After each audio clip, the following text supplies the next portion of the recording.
केंद्रीय मंत्री नितीन गडकरींसह त्यांच्या दोन्ही पुत्रांवर सामाजिक कार्यकर्ता अंजली दमनिया यांनी गंभीर आरोप केले।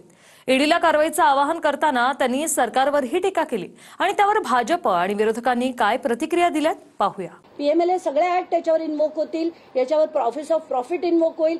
आयबीसी कायद्याअंतर्गत तर जेलमध्ये गेले पाहिजे। म्हणजे निखिल गडकरी आणि सारंग गडकरी यांना या कायद्याप्रमाणे बार केलं गेलं पाहिजे। रस्ते आणि टोलवरून अंजली दमानियांनी केंद्रीय मंत्री नितीन गडकरी यांच्यासह त्यांच्या दोन्ही पुत्रांवर गंभीर आरोप केले आहेत। आयडीएल नावाच्या खासगी कंपनीद्वारे गडकरींच्या मुलांच्या कंपन्यांमध्ये पैसे हस्तांतरित झाले। नंतर कंपनी दिवाळखोरीमध्ये दाखवून कायद्याचं उल्लंघन झालं। ऑफिस ऑफ प्रॉफिट आणि पीएमएलए अंतर्गत हे जेलमध्ये गेले पाहिजेत असं दमानिया यांनी म्हटलंय। म्हणजे 3200 कोटी ज्या बँकांचे होते देणं होतं, ज्याच्यात मुद्दल होती आणि काही व्याज होतं, ते दिले नाहीत आणि ते 300 कोटीला सेटल केले। याचा थेट अर्थ असा होतो की त्यांनी तेवढे बँकांचे बुडवले आणि दोन्ही कंपन्यांमध्ये त्यांची दोन्ही मुलं होती।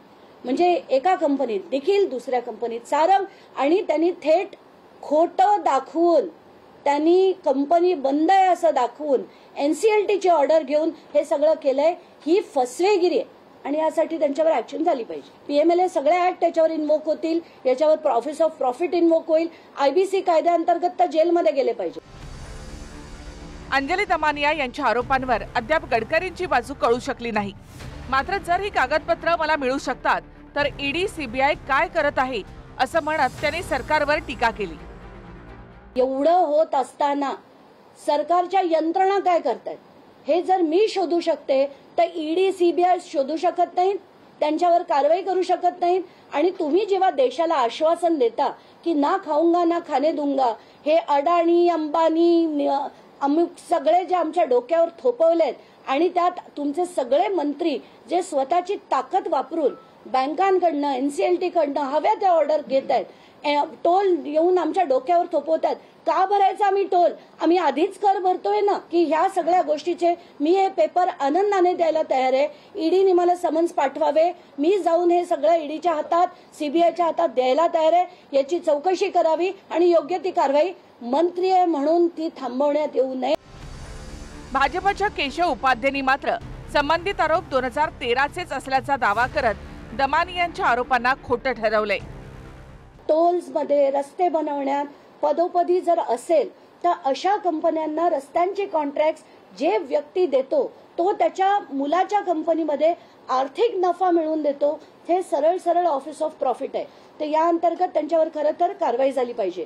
मंत्रिपदाची शपथ घेताना मी मला स्वतःला किंवा माझ्या परिवाराला कुठल्याही प्रकारचा आर्थिक नफा मिळवून देणार नाही अशी जी आहे या कायद्यानुसार सुद्धा त्यांना त्यांच्या मंत्रिपदावरनं बेदखल करणं गरजेचं आहे। नितीन गडकरी यांच्यावरती आज अंजली दमानिया यांनी केलेले आरोप हे तद्दन जुनेच, खोटे, कोणत्याही प्रकारचं तथ्य नसलेले असे हे आरोप आहेत।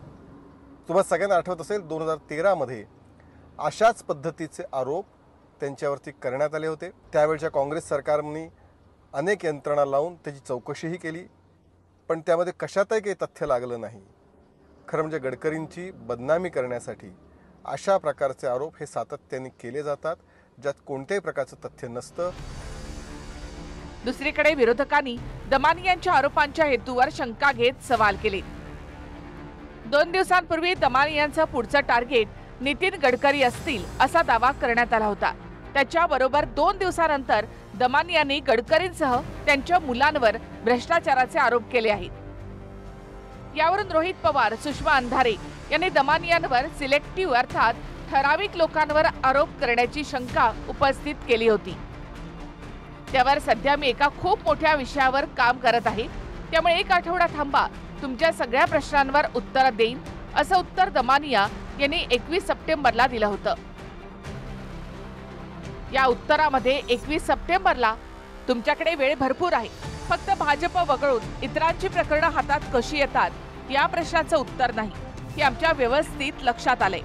असो, तुमचं पुढचं टार्गेट गडकरी असतील तर आम्हाला फार नवल वाटणार नाही, कारण गडकरी हे तसे मोदी आणि फडणवीस दोघांनाही नकोच आहेत असं ट्विट सुषमा अंधारे यांनी केलं होतं। आणि त्याच्या 2 दिवसात दमानियांनी म्हणजे 23 सप्टेंबरला ट्विट करत असं म्हटलं की उद्या दुपारपासून मी नितीन गडकरी यांच्या विरुद्ध पोलखोल करायला सुरुवात करणार आहे. त्यांच्या सगळ्या कुकर्माची पूर्ण मालिकाच सुरू करणार आहे. नितीन गडकरींच्या विरोधात एक मोहीम सुरू करण्याची सुपारी अनेक लोकांनी घेतलेली आहे हे या निमित्ताने मी सांगू इच्छितो. आणि महाराष्ट्रातल्या एका माणसाला पंतप्रधान होण्याची स्वप्न पडायला लागलेली आहेत.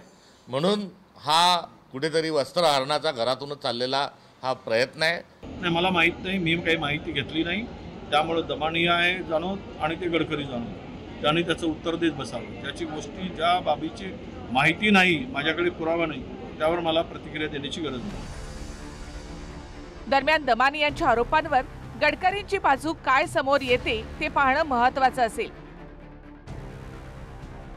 Bureau report, TV9 Marathi.